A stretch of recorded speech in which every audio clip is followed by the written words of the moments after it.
요한복음 2장 1절에서 12절까지 말씀을 교독합니다.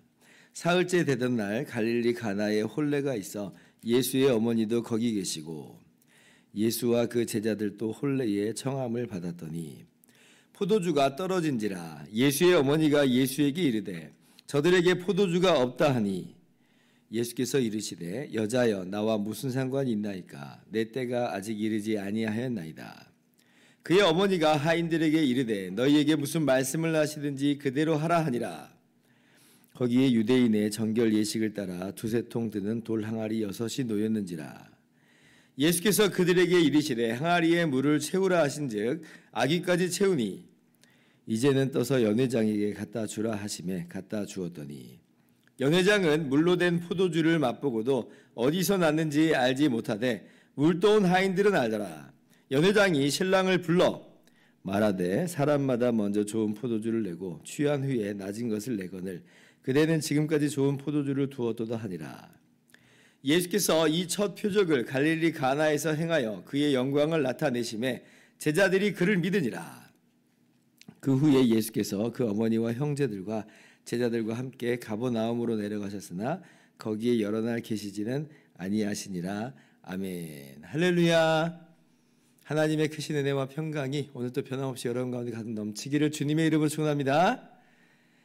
오늘 본문 말씀 1절은 이렇게 시작이 됩니다. 사흘째 되던 날 갈릴리 가나에 혼례가 있어 예수의 어머니도 거기 계시고 지금 사흘째 되던 날이라고 하는 기간이 표현되어 있습니다. 혹시 여러분도 이미 알고 있으실지 모르겠는데 지금 요한복음 1장 19절부터는 계속 지금 날짜가 언급이 되어 있습니다. 19절부터 오늘 본문 2장 12절까지 해서 기간이 연결되어 있는 거예요. 한번 잠깐 보시면 1장 29절에 이튿날 그러죠. 이튿날. 그리고 또 35절에도 또 이튿날 그래요. 43절도 보시면 이튿날 또 이렇게 기록이 되어 있어요. 그리고 오늘 2장 1절에 사흘째 되던 날 이렇게 되는 거죠. 그래서 이걸 다 합치면 지금 이제 일주일이 되는 거예요. 일주일. 그리고 이제 2장 19절, 12절 오늘 말씀해 보면 이제 그 후에 하면서 특정한 이 기간이 명시되어 있지는 않습니다. 그래서 뭐 쉽게 생각하자면 이 모든 일들이 다 일주일 안으로 있게 되었나 보구나라고 이제 생각을 해볼 수 있습니다. 그런데 이제 어떤 주석가들은 여기에 의미가 있다 이제 이렇게 이야기를 하고요. 저도 거기에 동의하는 바가 있어요. 이게 무슨 얘기냐면 1장 19절을 보면 이제 세례 요한이 이제 딱 등장을 해가지고 이제 예수님에 대해서 증언하기 시작하는 그런 내용이 나옵니다. 그래서 세례 요한이 처음에 이제 출현한 나타나서 사역을 하게 된 그 기사가 첫째 날이다 이렇게 따져보면 이튿날 그리고 사흘째 되는 날이잖아요. 그렇게 계산해 보면 세례 요한의 출현이 첫째 날 하면 오늘 지금 갈릴리 가나에서 있었던 이 사건은 일곱째 되던 날 이렇게 됩니다. 그러면 이제 이게 어떤 것을 연상시키게 되냐면 바로 하나님께서 6일 동안 천지 만물을 창조하시고 그리고 일곱째 되던 날, 제7일째 되던 날 안식하신 것이 딱 떠오르죠. 마치 하나님께서 모든 만물을 창조하시고 그 마지막 날에 즐기시는 것과도 같아요. 혼인잔치가 있는 것처럼 바로 이 즐거움의 시간, 기쁨의 시간을 하나님께서 두신다라고 생각할 수 있는 거죠. 그렇게 주석가들이 해석을 하곤 하는데 저도 이제 그런 해석에 충분히 동의하는 거예요. 그렇게 본다면 오늘 지금 가나에서 혼인잔치가 있게 되는데 바로 이 혼인잔치는 바로 하나님께서 창조하신 그 완전한 창조 세계 속에서의 안식과 기쁨의 시간, 기쁨의 잔치를 이야기하는 것이고 포도주는 바로 그 도구로서 기능하고 있다라고 할 수가 있겠습니다. 자, 그런데 오늘 이 갈릴리 가나에서 혼인잔치가 있을 때에 지금 어떤 일이 벌어지냐면 포도주가 떨어져 버렸어요. 3절 보니까 포도주가 떨어진지라 이제 그렇게 얘기를 하죠.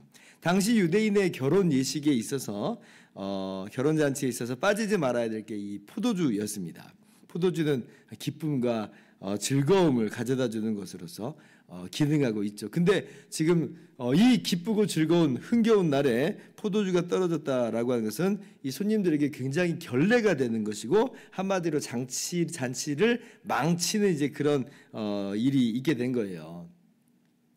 이 지금 신랑 신부가 또 혼주가 어느 정도 열심히 준비를 했겠지만 근데 손님이 좀 많이 왔든지 아니면 포도주가 상해 버렸든지 어떤 이제 상황에서든지 이제 부족하고 떨어진 그런 일이 있게 된 거죠. 자, 그러면 아까 이것이 하나님의 창조와 또 하나님의 창조의 완성과 기쁨을 내포하고 있는 그런 것이라 한다면, 자, 그럼 포도주가 떨어졌다는 것이 무슨 의미와 결부가 되냐면 인류의 타락과 그로 말미암아 이 하나님께서 만드신 만물이 부패하고 파괴된 것을 이야기하는 것수 있죠.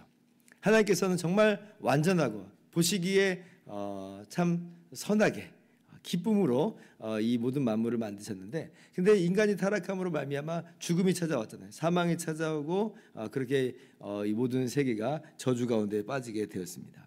혼인잔치는 한마디로 끝나버린 거예요. 하나님께서 이 죄인된 죄악으로 물들어버린 이 사람과 함께 있을 수 없는 이제 그런 상황 가운데 됐습니다. 중단된 잔치다, 이렇게 이야기를 할 수가 있겠어요. 그래서 지금 포도주가 떨어진 것은 바로 그런 얘기를 담아낼 수 있는 것인데, 자, 그런데 예수님께서 오늘 어떤 기적을 행하시냐면 이 포도주가 떨어졌을 때에 예수님께서 유대인의 정결 예식에 쓰는 이 돌항아리 6개에 이 항아리 6개에 물을 다 가득 넣으라, 이제 그렇게 이야기를 하는 거예요. 그래서 그 물을 포도주로 변화시키시고 그로 말미암아 이 잔치를 지속시키십니다. 이 혼인 잔치를 계속 이어가게 하세요. 근데 심지어 예수님께서 만드신 이 포도주가 얼마나 참 기가 막힌지, 연회장이 이 물로 된 포도주, 물이 변화된 포도주를 맛보고 이 맛에 깜짝 놀라는 거예요. 너무 놀라가지고 혼주를 불러다 하는 말이, 사람들이 먼저는 좋은 포도주를 낸다는 거예요. 그리고 나중에 좀 취하고 나면 맛을 분별하기 어려우니까 약간 떨어지는 포도주를 두는데, 지금 예수님이 변화시키신 이 포도주는 오히려 처음 거보다 맛이 더 좋다는 거예요. 그래서 10절에 그대는 지금까지 좋은 포도주를 뒀다. 정말 이 포도주 너무나 맛있네 라고 지금 이렇게 이야기를 합니다. 자, 그러면 이건 또 이제 어떤 의미, 어떤 내용과 결부가 되겠어요? 하나님께서 만드신 세상은 부패해버리고 이 혼인잔치는 중단되어 버렸습니다. 인류는 이것을 뒤바꿀 수 있는 힘과 능력이 없어요. 자신이 이 당사자고 원흉이기도 하고 이제 그렇기 때문에 그렇습니다.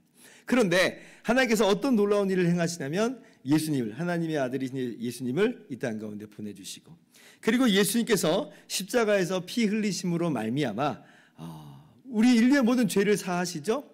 그리고 그 인간을 다시 하나님의 형상으로서 완전하게 회복하심으로 말미암아 타락하고 부패한 이 세상도 완전히 변화시키십니다. 물론 우리의 눈에 당장 나타나 보이진 않지만 예수님께서 다시 오실 때에 이 옛 하늘과 옛 땅은 다 사라져버리고 새 하늘과 새 땅으로 완전히 탈바꿈해 버리는 완전한 재창조와 회복이 있게 됩니다. 우리 인간만 회복되는 게 아니라 하나님이 만드신 모든 세계가 다시 완전하게 회복이 되는 것이에요. 그리고 그 회복된 그 세상은 오히려 이전보다도 놀라운 세상이죠. 이전보다도 더 나은 세상입니다. 하나님께서 친히 그들과 함께 계시고, 우리가 지난번에 요한계시록에서 한번 봤잖아요. 하나님의 빛이 비춰주세요. 거기엔 어둠이 없어요. 거기에는 그늘이 없어요. 거기에는 사망이 없어요. 해도 쓸 데가 없을 정도로 하나님의 영광의 빛이 비춘다. 우리 안에 어떤 그늘도 없게 된다. 그러니까 이 기가 막힌 이 세상을 두고 우리는 이전보다도 나은 포도주와도 같다. 그렇게 우리가 이야기를 할 수 있는 거죠. 실제로 예수님께서 십자가에 달리시기 전에 최후의 만찬 때 제자들에게 하필 그 포도주를 나눠주시면서, 그죠? 포도주를 나눠주시면서 이것은 죄사함을 얻게 하려고 많은 사람을 위하여 흘리는 바 나의 피, 곧 언약의 피다. 이렇게 말씀을 하세요. 주님께서 이 주님의 십자가의 피로 말미암아 언약을 회복시키신다, 이 말입니다. 언약의 피다 그러잖아요. 언약이라는 말은 어저께 주일날도 말씀드린 것처럼 내가 너희 하나님이 되고 너희는 내 백성이 되리라. 내가 너희에게 땅을 기업으로 상속시켜 주겠다. 그러니까 상속자로 또 세우시겠다고 하는 그 약속도 함께 담아내는 것이 바로 이 언약인데, 예수님께서 피 흘리심으로 이 언약을 다시 맺으신다는 겁니다. 그래서 언약의 피예요. 그래서 오늘 이 성경에서 이 포도주로 상징되는 바가 바로 이러한 예수님의 십자가의 피와 또 그로 말미암아 언약이 회복되는 것을 이야기하는 것이겠구나라고 하는 그런 가능성도 우리가 함께 살펴볼 수가 있는 거죠. 그래서 사도 요한은요, 오늘 이 기적을 기록하면서 이것은 바로 이제 표적이다 그렇게 이야기하죠. 11절 보세요. 같이 읽어봅시다. 예수께서 이 첫 표적을 갈릴리 가나에서 행하여 그의 영광을 나타내심에 제자들이 그를 믿으니라. 단순히 기적이다 이렇게 말하는 것을 넘어서서 이건 표적이다 이렇게 이야기를 해요. 사실 포도주가 떨어졌고 그 포도주를 물을 포도주로 변화시킨 게 뭐 대단한 일입니까? 만약 떨어졌으면 빨리 어디 가가지고 포도주 사오면 되는 거 아니에요. 그러니까 사실 이런 기적 자체가 이 갖고 있는 이 내용은 별 볼 일이 없을 수 있습니다. 그러나 이것이 표적이라고 한다면 이렇게 예수님께서 이루시는 놀라운 구원과 회복, 그로 말미암아 하나님의 혼인잔치가 계속 중단되지 않고 다시 한번 이 땅 가운데 성취되게 되는 그것을 가리키고 있다면 이건 기적을 넘어서서 표적이다. 그것을 보여주는 것이다 라고 하는 것이에요. 그러니까 요한복음에는 이 기적이 총 7개가 있는데 그 7개가 단순한 기적으로서의 의미만 갖고 있는 게 아니라 보여주고 있는 바가 있다는 겁니다. 그래서 표적이다 그렇게 이야기하죠. 사실 예수님께서 행하신 기적은 훨씬 더 많은데 사도 요한이 이것만 선별해서 썼다는 것이에요.